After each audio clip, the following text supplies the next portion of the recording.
In this video, we're going to do priority queues in Java. Let's get started! Ato butang diri kay priority queues or queue demo 2.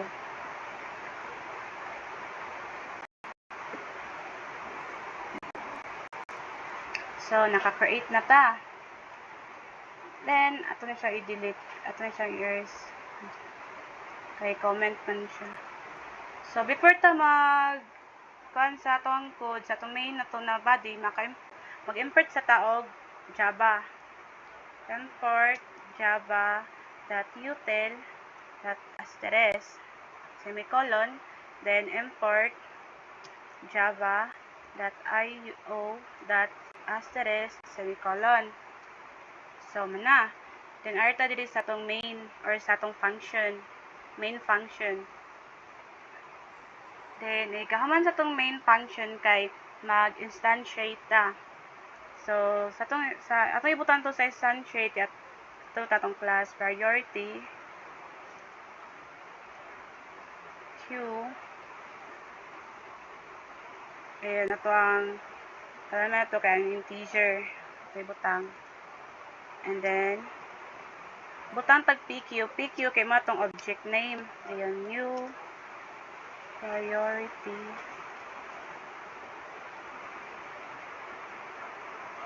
again, then open and close parenthesis, semicolon. Dayon, humana matag butang sa tong instantiate kay magamit ta og for loop or for loop.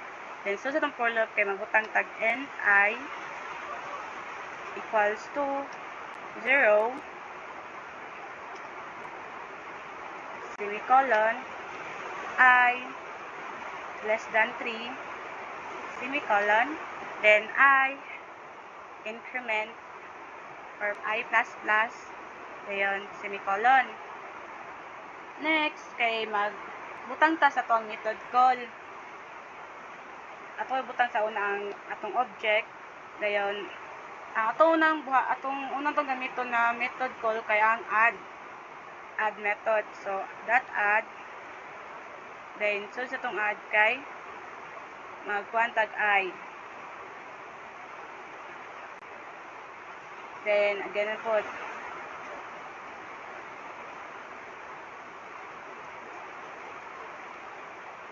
1 na sa diri, magbutang tag 1. Dayon. Then, ato siya i-print system. Out.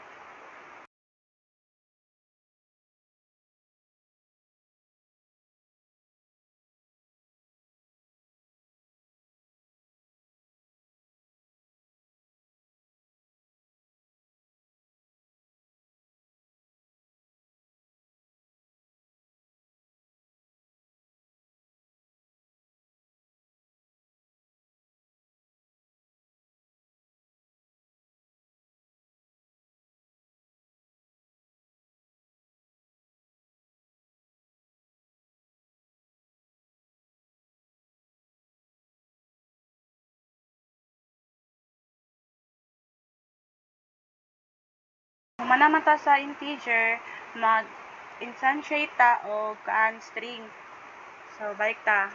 Priority queue. Sa atong element na to, ato na ibutang ang kaan string diri. String. PQ, atong object. Then, new priority queue.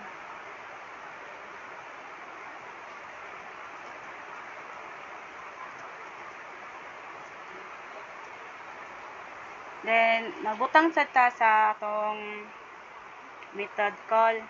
So, gamiton na po na ito diri kay add. PQ, atong object, then add. Position mark, then itong first na itong variable kay geeks. Semicolon. Then, pwede i-copy na sa natin siya. Control C.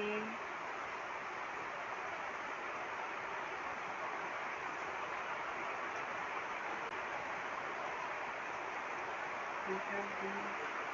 Ayan, Control B. Ato na siya list down diri ang variable. Next na variable is 4. Nya geeks same gapon sa first.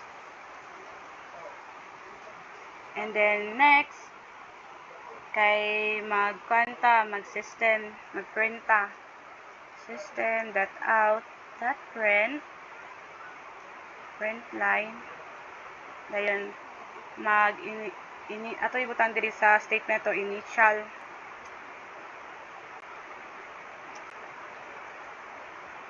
Priority queue.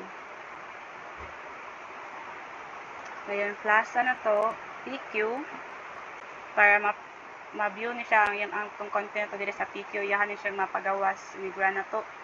Then, nag-print naman to sa content niya, sa atong initial na to sa priority queue. Next, kay magamit ta og method call na remove. PQ, remove. Ayun, susod sa itong elements kay ato remove ang geeks na variable. Geeks. Ayan. Then, after kay mag-print na sadta.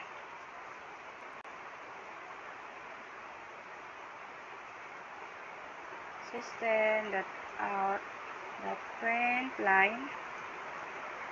Magbutang tayo statement na to diri. Ato ibutang na statement is after remove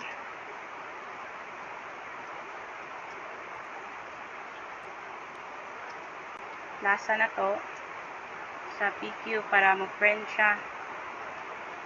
Then, next line kay mag-print maghihapon ta.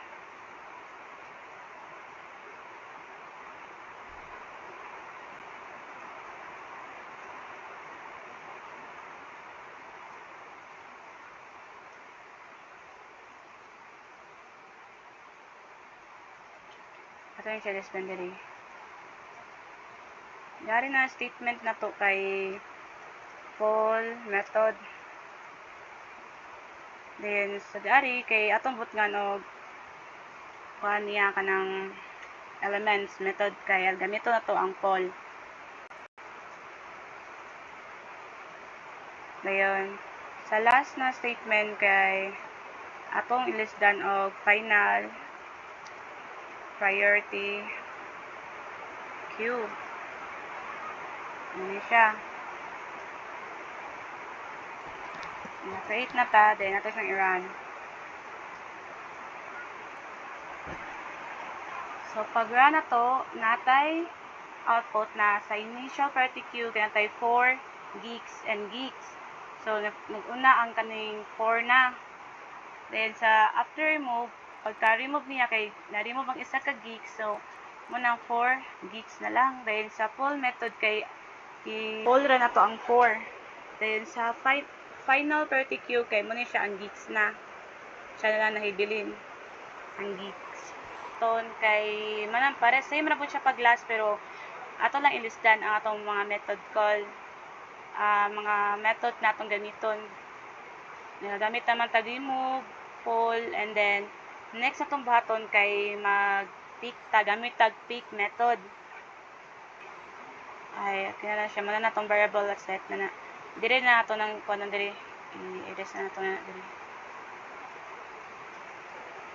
So magapon system.out.print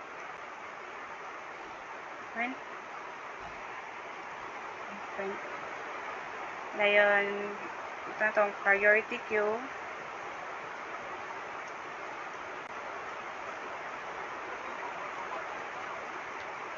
Ayan, lasa na ito diri PQ para ma-print niya ang atong content sa mga ni ay sensitive kayo yung Java. So gamay ra na kan ma-error jud, so be careful jud ana. Dayon sunod na line is gamit ang string elements. Then itong object na to PQ, then nirita mag-pick ta diri na. Then after that next line kay ato na siya i-print. system.out.print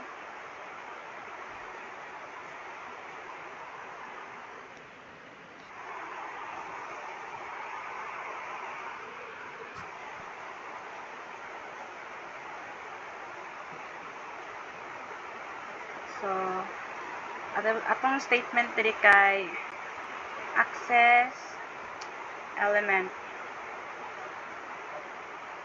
colon plus pq and plus element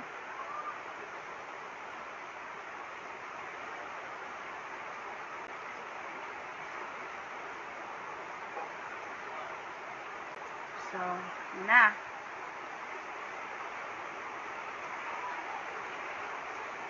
i-try na to siya run. So, mano na siya sa RTQ na to, i-print niya 4 gigs. Then, pag-access na to sa element, kaya i-pick niya kay ang 4 ang kinaunhan. Kay mo ang head. So, mugamit ka og pick na method kung kwaon nimo ang iyahang head, kinaunhan jud siya. So, next kay mag-iterate kuan ta to ang iterator. So, ano siya? So, iterator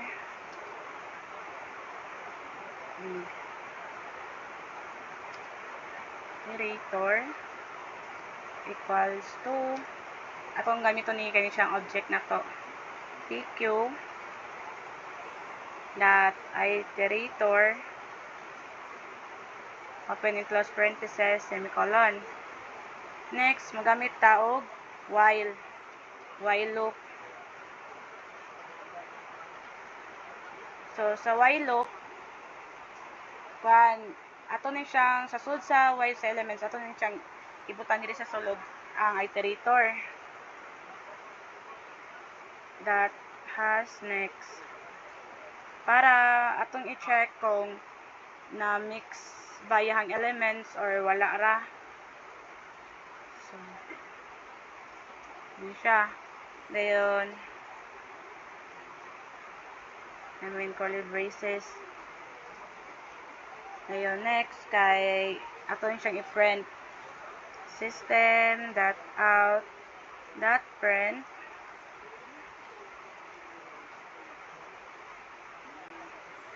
iterator dot next plus quotation mark. Ang kanin gamit aning quotation mark kay mo siya ang character spacing sa mga character ini para na to sa tong code.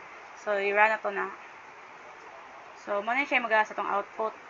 Pag iterate na to mo ni siya 4 gigs and geeks. That's all for today's video guys. Thanks for watching. Bye!